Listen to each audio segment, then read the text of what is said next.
Praise be Jesus Christ. During this time when some Catholics are getting a little schismatic, I want you to stick with Sister Wilhelmina. Check this out. Mary Wilhelmina Lancaster was an African-American nun from rural Missouri who founded the Benedictines of Mary, Queen of Apostles. Her remains were discovered as possibly incorrupt in May 2023. She was previously a member of the Oblate Sisters of Providence.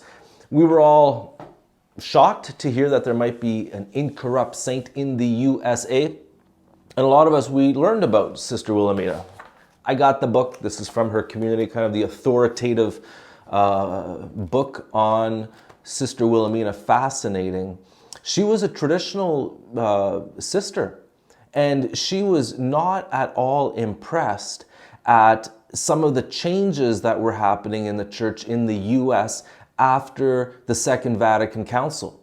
Especially, she was horrified at how so many of the women religious communities in the US were going off the rails. And she was so unimpressed. She was writing letters to Pope John Paul II, St. John Paul II, expressing her concerns. And she ended up founding, like I just read, a community of sisters which has flourished, which could be a sign from the Lord.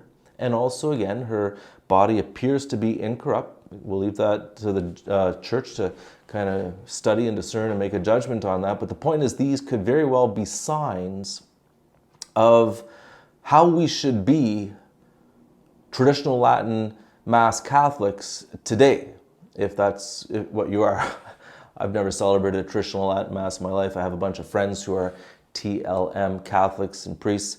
But the point is I think she shows us how to navigate these times. So the deal is she was scathing against some of the abuses done in the name of the Second Vatican Council, the spirit of Vatican II, but she maintained her communion with the hierarchy of the church. That's the point.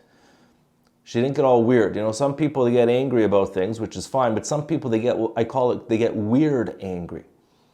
They get so angry about stuff that they kind of lose their common sense, or they lose their judgment, and it seems like the anger overtakes them.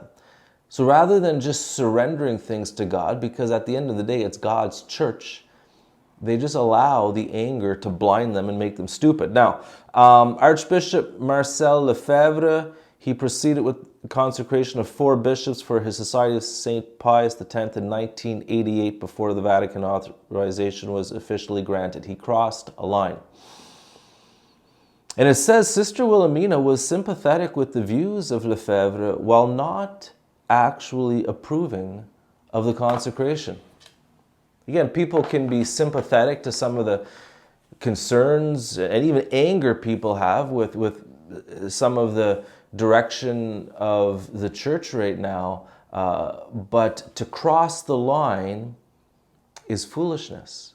There's a promise on the church. Even if the church kind of fumbles along and, kind of makes mistakes that need to be corrected, which we've seen in the past, you don't jump ship. In Matthew chapter 16, Jesus says, "And so I say to you, you are Peter, and upon this rock I will build my church." It's his church. It's Jesus' church. "And the gates of the netherworld shall not prevail against it." Was Peter perfect? No, far from it. Was any pope perfect? No. But again, the church has the promise of Christ. He's with his church, so stay with his church. Viva Cristo Re.